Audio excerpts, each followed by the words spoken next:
One of the biggest things you have to understand about life is that you should never try to be the smartest person in every situation.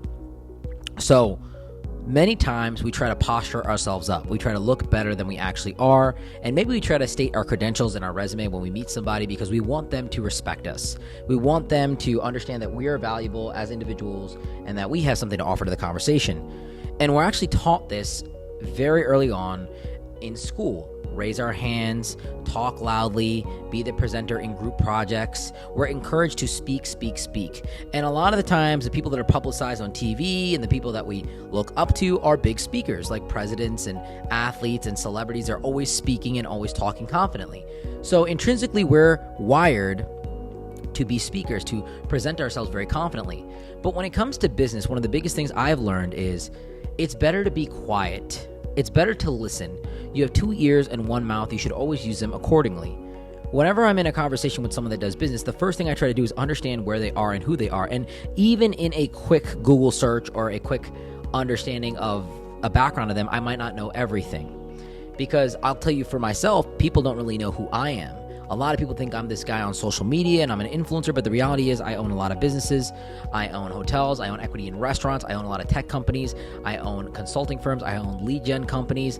I also own a financial firm, a marketing agency. How do I present myself? When I talk to somebody for the first time, I'm not stating all this, and with a quick Google search, you're not going to find all this. And even with this background, there's so much more to me than just what I said.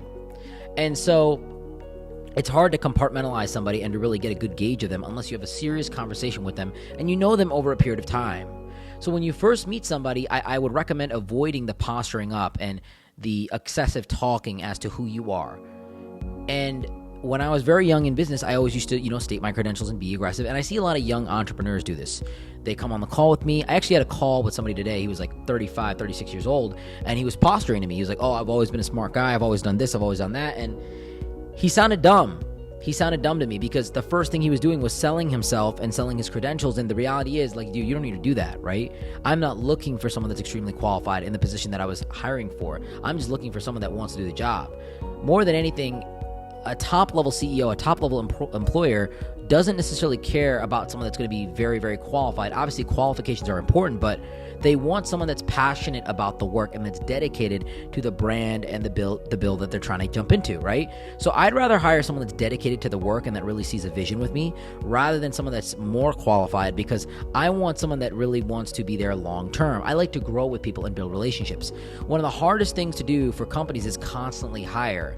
Some companies have really adopted this model of just constantly hiring. But for me, we are always hiring, but we're always trying to retain. And that's how you grow. If you're hiring and always losing, you're always going to just break even.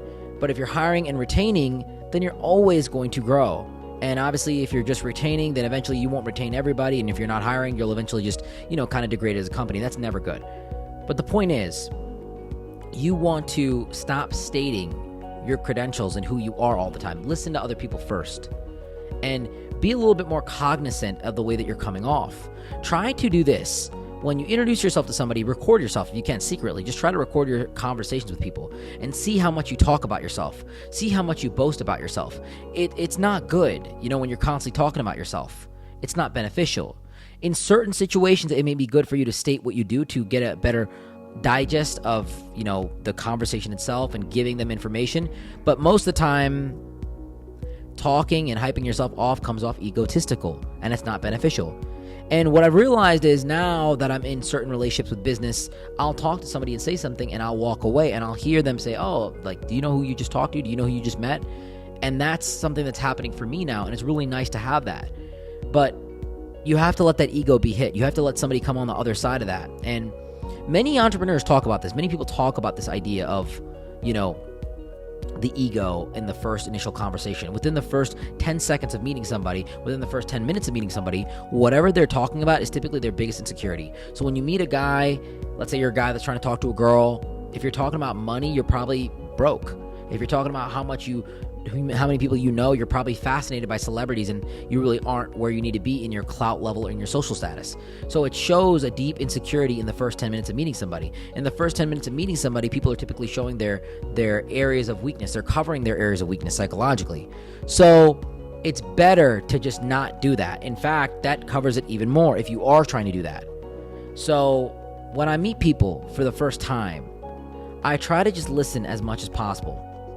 And obviously in some conversations where it's more tailored, I'm in a podcast, I'm talking a little bit more, but that's more so for a different idea, different end goal. But if I'm meeting somebody out in public, I'm listening to them, I'm just trying to talk to them. And many times people just kind of come off stupid. And most conversations I'm in, most people are just coming off very low intelligence, very low vibration. And that's just the nature of, the majority of people in the world. Unfortunately, just is what it is.